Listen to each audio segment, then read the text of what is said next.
Hey Max Neptune fans, this is Colin again. I'm gonna show you the process that I'm taking behind one of the shots, and yeah, so stay tuned. Okay, so here you can see my beat up old laptop. The screen and the computer are now separate, but that's not important. It still works, so whatever. This is a really crappy looking version of the X1 that we made just for previs purposes, so we could visualize everything before we do the final effects, because all the timing is right here, even though it looks like Tron or something. So I'll just hit play so you can see the previs.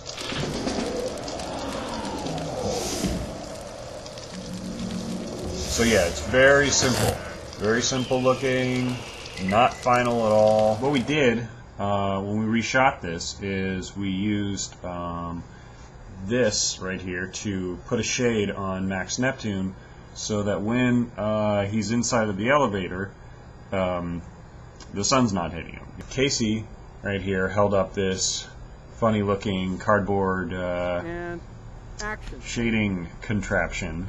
And then this was shot again without them in it as a background plate, so that Casey could be removed from the shot. So now we just have Max standing here, and he's all by himself now. So you'll notice that there is a yellow outline around him, and that was painstakingly, frame by frame, done by John Garside, co-director, co-writer, everything, producer guy, and now rotoscope guy. You know, if you look here, you'll notice that every single frame of him has been traced around, and all those points had to have been moved for this shot. And what that is for is that will allow us to cut out a portion of the X1 that I'm going to put in there, and make it appear that Max is in front of it, instead of the layer just going on top of this and covering him up. You'll be able to see Max in front of it. And here's the X1. This is the full model of the X1, complete with landing gear, the elevator, the engines and everything, the weird ring thingies that float around the pointy thing at the front. So here it is, landed on the ground, and we're going to put Max right in here. So now what we got to do is line this up with the footage that we shot. And you can see the footage in the background, and now the X1's overlaid on it, but it's not at the right angle. And I've already taken the liberty of arranging it in the proper angle right here. So now you can kind of see the elevator, kind of where it's supposed to be. If you can make any sense out of that, I don't know. What happens next is I do kind of a test render, and I'm going to bring that up right now. This actually took 28 minutes to render, just this one single image, and I can kind of gauge if the lighting's correct and if it's ready to go. And right now I would say the lighting is not ready. Right now I'm going to look at the side view of the X1, and I'm going to set up a light that will, no, not that kind of light. I'm going to set up a light that will simulate the effect of the light bouncing off of the dirt and up onto the X1. And it's just a directional light that points upwards. And so already you can kind of see, hang on. Come on.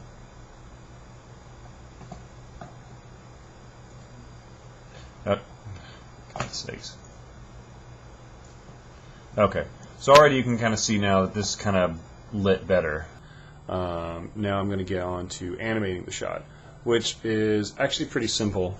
It's not a really complex shot animation-wise. I mean, basically, the elevator is going to come down, and you can see I'm moving it up and down right now, and the door on the elevator is going to open, revealing Max inside, who will step out and walk towards the camera. Now, with the elevator, it takes 64 frames for it to come down to the ground. So I'm going to move the time slider over to frame 64, and I'm going to set a keyframe on frame 64, and then bring down the elevator. And so now after that, on frame 65, the door is going to start opening. I'm going to set a rotation key for that, and it'll stop rotating on frame 75. So we got that. Frame 75 selected. And so now we'll take the layer that has Kurt on it, or Max, Max Neptune, and now he's standing inside of the elevator. And first off, his layer is on top of the door. So what we need to do, I need to create a mask so that as the door spins open, Max will now be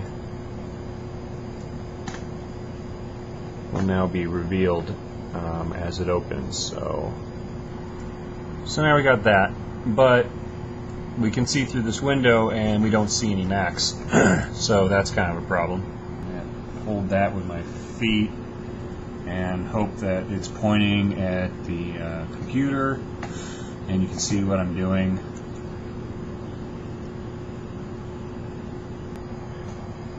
Max is now inside of the window again, but this mask is going to have to be animated because it needs to follow the door up. As you can see, it's totally not following the door. I'm going to kind of frame by frame just kind of shift him upwards as I work backwards towards the beginning of the shot. We get the window all the way up and it's no longer visible. I don't have to worry about animating this upwards even more. Even as the elevator continues up, you know, the window is now going to be out of frame, so it's not something it needs to be worried about anymore. So that's done. But there are still more steps that need to be taken.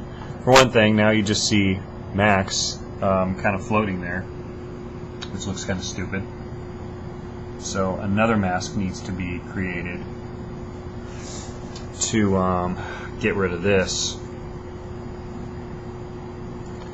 So I'm just going to draw a curved line from one end of this to the other. So there we go. Now we have Max coming down through the elevator. Now that we got that taken care of, now that mask around Max of the window needs to move with the door. So I'm gonna do that. So alright, now I present to you a finished shot for Max Neptune and the Menacing Squid.